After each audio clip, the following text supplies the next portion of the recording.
ये आईपीएल 2026 खत्म होने के बाद अगर मैं तुमसे एक सवाल पूछूं कि अगर तुम्हें इंडिया का नेक्स्ट T20I कैप्टन पिक करना होगा तो तुम किसको पिक करोगे? अगर आईपीएल के मिड हाफ में पूछता तो 90% लोग इंक्लूडिंग मी यही कहते कि श्रेयस अय्यर। जिस तरीके से श्रेयस अय्यर ने पंजाब किंग्स को लीड किया 2025 में, 2026 में भी Shreyas Iyer deserves to be the captain of the Indian T20I side, जो कि अपने आप में बिल्कुल गलत नहीं है। श्रेयस अय्यर एक्चुअली में डिजर्व करते हैं इंडिया का T20I कैप्टन बनना। पर मेरा तुमसे एक सवाल है, क्या श्रेयस अय्यर के चक्कर में हमने एक बंदे को ओवरशैडो कर दिया? क्योंकि 2025 का वो सीजन जहां पर श्रेयस अय्यर ने पंजाब किंग्स को अनबीटेबल बनाया, फाइनल तक लेकर गया, और 2026 का भी आईपीएल सीजन जहां के स्टार्टिंग के कुछ मैचेस में पंजाब किंग्स को अनबीटेबल बनाए रखा।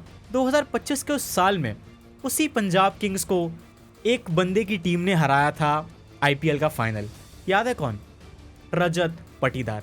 और 2026 का आईपीएल सीजन वही रजत पाटीदार आज अपनी दूसरी ट्रॉफी जीत चुका है as a captain of RCB. So अगर हम लास्ट 2 सालों में आईपीएल के अंदर कैप्टन्स की लेगेसी की बात करें तो रजत पाटीदार का कोई मुकाबला नहीं है, कोई लेवल नहीं है।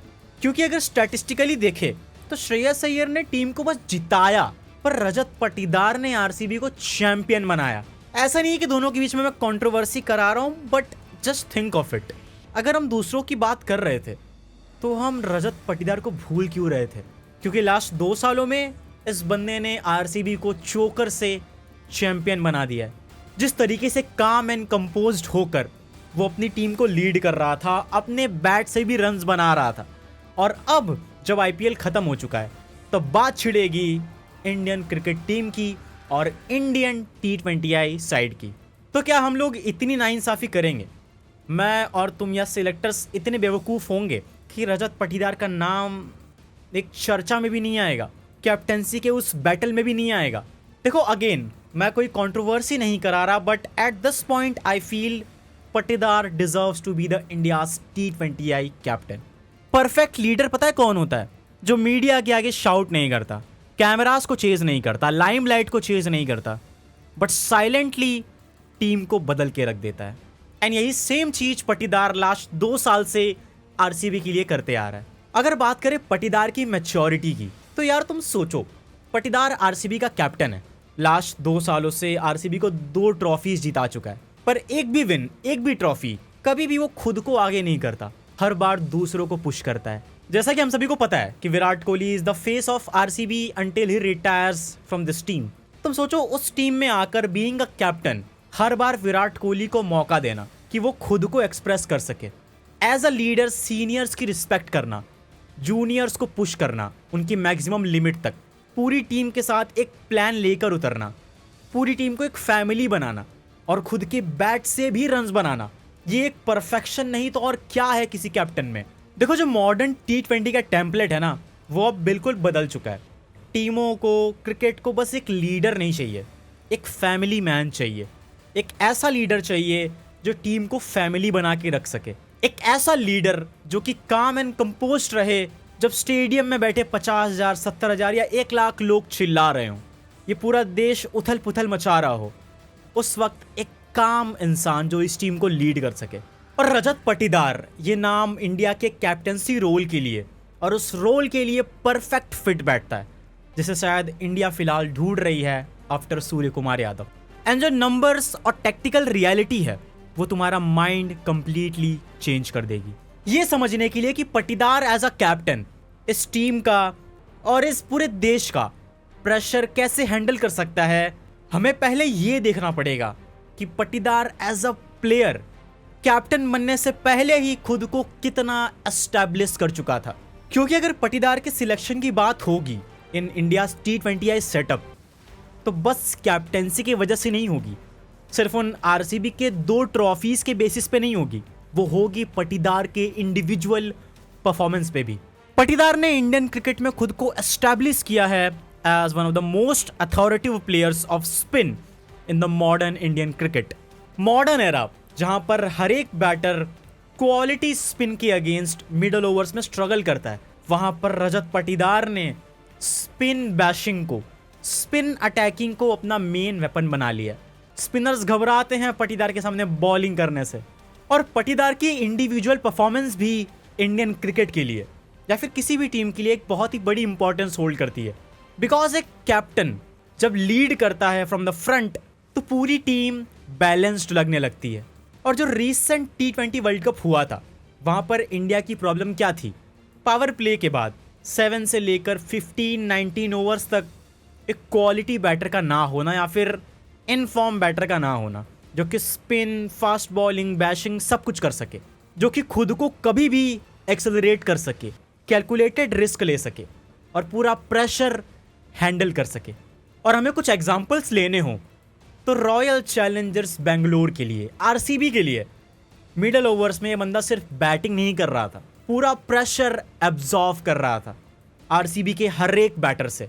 और पटीदार के साथ एक टैग सालों से था कि he is one of the best players of spin.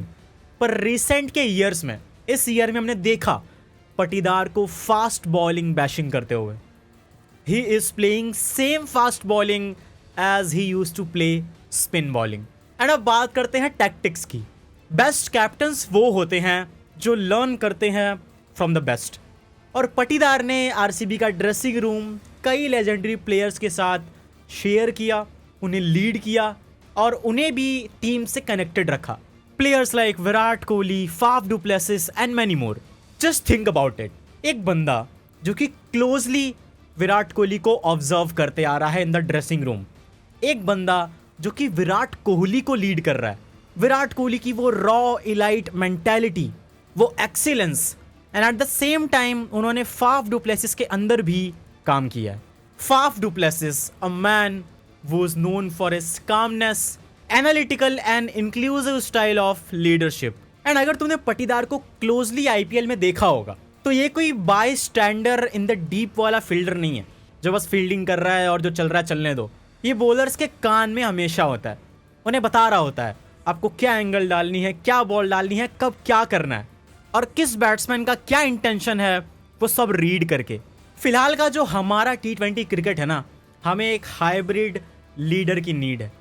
एक ऐसा लीडर भी नहीं जो बहुत ही ओवर एग्रेसिव हो और अपना रोल ही भूल जाता हो, और एक ऐसा लीडर भी नहीं जो एकदम ही शांत हो, जो ओपोजिशन को अपने सर पर नाचने देता हो।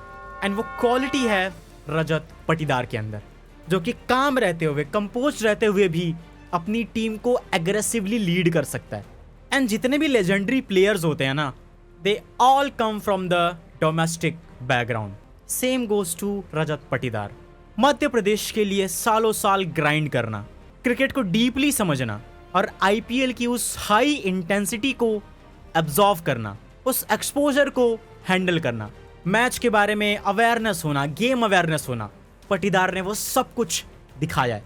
देखो, सालों साल हमने ये चीज़ देखी है कि बीसीसीआई और इंडियन क्रिकेट एक प्रिंसिपल पर चलता है, one captain for all 3 formats.